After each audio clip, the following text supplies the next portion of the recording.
Okay, this is just a quick video to show you how to use the tractor in case I'm not around. First thing I wanted to point out is down here is a battery tender plug. I use this to maintain the battery when it sits around. You can just unplug this. Just a second here, once I gotta put the phone down. Okay, it just unplugs. I just needed two hands to do it. There's a little cover that you can put over the top to keep the water out when you're using this. It goes on there like that, and then this cord can just obviously get put away. Other thing I wanted to show is that on the opposite side of the tractor, there is a plug down here, and if it's really cold outside, you can plug this in. There's a block heater, and plug it in for about 30 minutes to up to about an hour, maybe an hour and a half. And that'll warm the coolant up inside the tractor and make it easier to start the engine. I'll move this out of the way here once.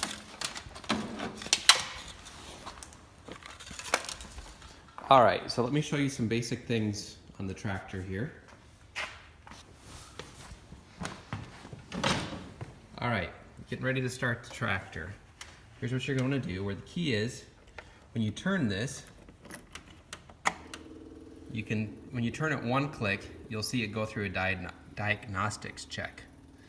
When you get ready to start it, what you want to do is you want to take this key and just turn it, not all the way to start, but just enough you can see this little light turn on and off. That's the glow plug. And what you're going to want to do is you're going to want to turn this for about maybe 5 seconds, depends on how cold it is outside. You don't want to leave it on too long to burn it up, but turn on for about 5 seconds and then turn it all the way to the right to start the tractor. So here we go, we'll try this out. 1, 2, 3, 4, 5. Turning the key all the way. There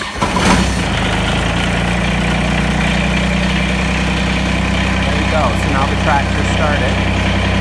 Now when it's cold out, you're going to want to let it idle for a few minutes to let the engine start to warm up. It would be harmful to it if you just took off now and started using it. So let this idle, we'll say maybe 3 minutes, something like that. And the other thing I want to show you is how to actually operate the tractor here once. The big thing you'll notice that the snowblower out here on the front is sitting flush on the floor. To raise that up and down, you're going to use this lever right here on the right-hand side. When you pull back on it,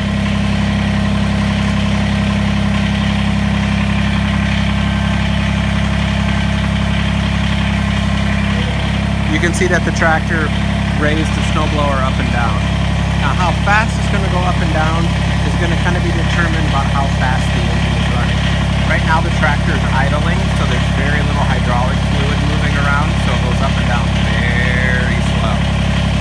What you're going to want to do, once the tractor is warmed up, and I'm letting it idle here for a few minutes because I don't want to just rev it up until the engine is warm, you're going to use this little knob over here, which is the throttle.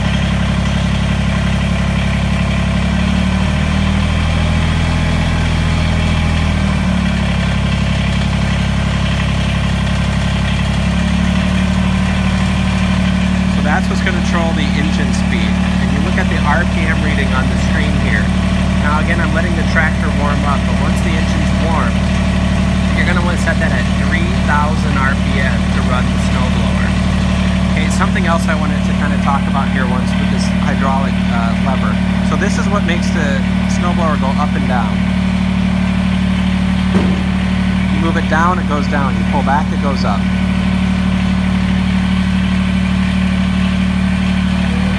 Okay, so here's the trick.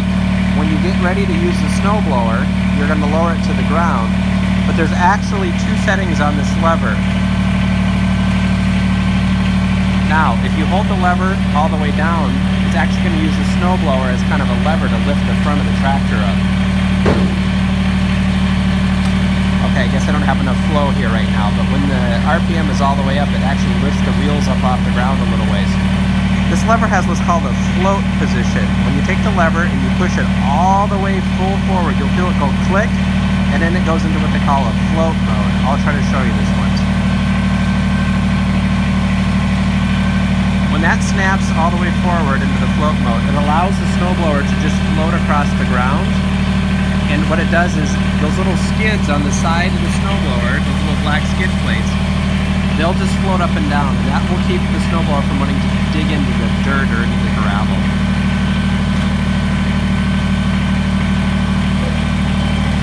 Okay, another thing I want to show you is how to make the tractor move. When you push this pedal right here, that makes the tractor go forward. When you want to go backwards, you push on this heel pedal, that makes the tractor go backwards. Now the harder you push, or the more you push the lever down, obviously the faster it's going to go. So it's really easy. Forward, backwards. To stop, you just take your feet all the way off all the pedals and it will come to a stop. Now on the left hand side, this is the parking brake. So if the tractor's moving and you want to stop, boom, this is the brake. But normally, you just take your feet off the pedals and it will stop on its own. But if you want to stop real quick, hit that pedal and boom, it'll come to a stop. Alright, so now the engine's been idling for a little bit. We're going to go and we're going to run this up once. Again, the throttle is the orange lever on the side.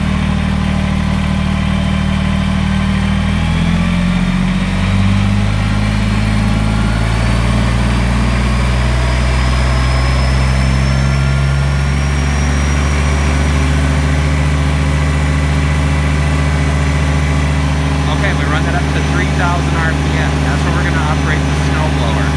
Now to turn the snowblower on and off, we use this lever over here. If you look at this one, right there, that's what engages the snowblower. You have to be sitting on the tractor, on the seat. If you stand up with this on, it will shut itself off if you sit in the switch. So I'm going to turn the snowblower on with it.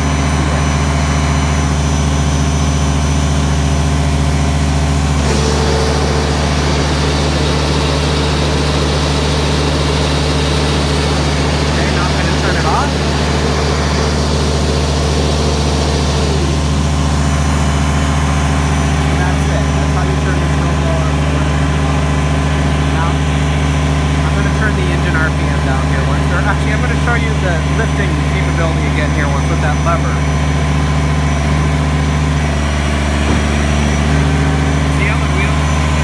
See how the wheels just came up off the ground? That's what it'll do when you just push the lever all the way forward. But I want to show you putting it into the float position. And you can just push it all the way forward and snap it, all in one motion.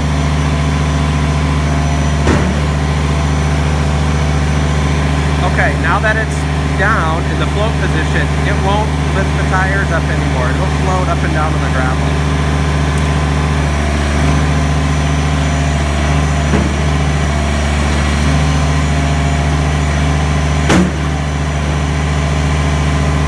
Okay, now the next thing I want to show you is how to move the chute.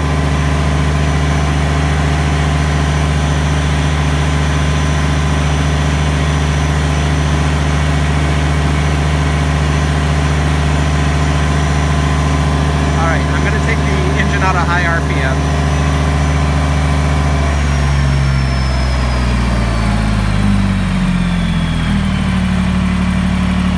Now the same thing is kind of true when you go to shut it down, just like we let it kind of idle before we went to full power in the beginning.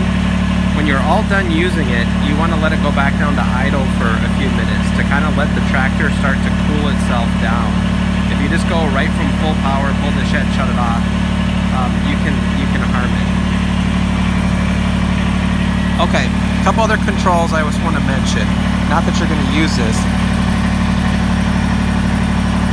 Right there's a little pedal behind your left foot.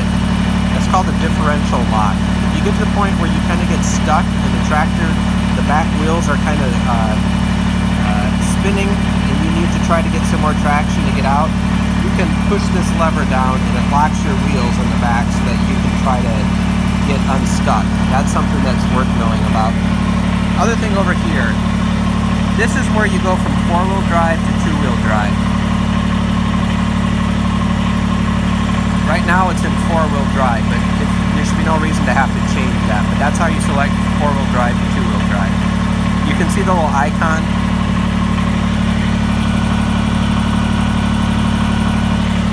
One shows them connected, one shows them disconnected. So connected, it's the 4-wheel drive. The other thing is a range switch.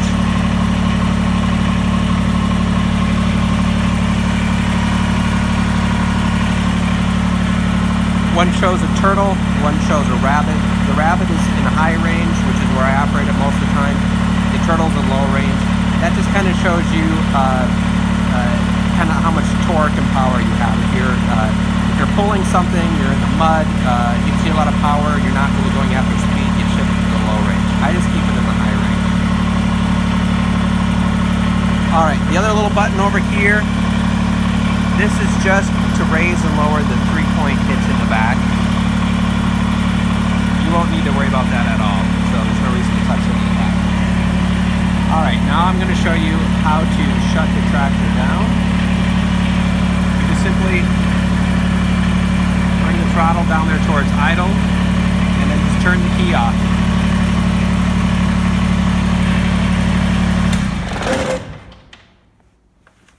And that's it.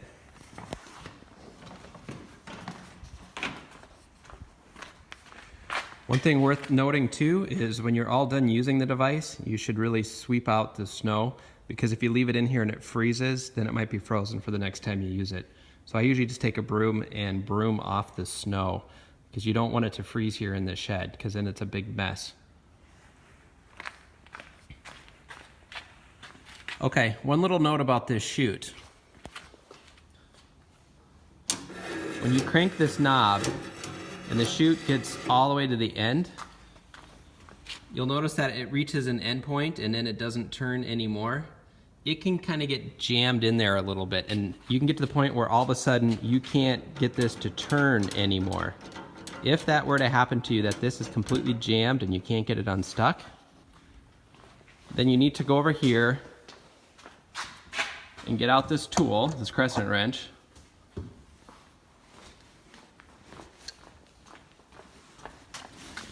and you'd have to adjust it to fit on here.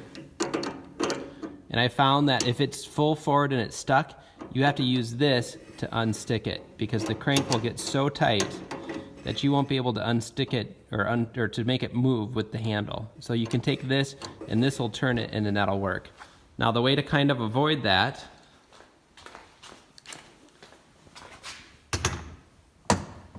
is to just not take that chute and spin it all the way over while you're using it.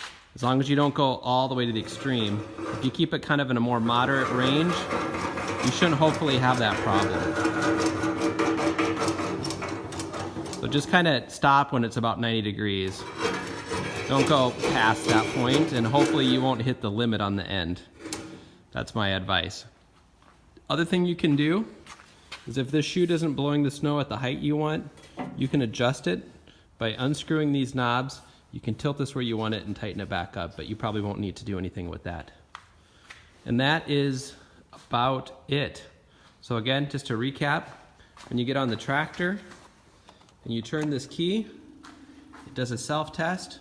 When you're getting ready to start it, just turn the key one more, spring load it, you have some tension. You can see that little orange light. That's the glow plug. You have to let that warm up for a few seconds before you start it. In the summer I do about 2 seconds, maybe 3 seconds. But in the winter time when it's cold out, maybe 5 seconds, maybe 7 seconds. But don't do it too long or you can actually burn it out. And that is pretty much it.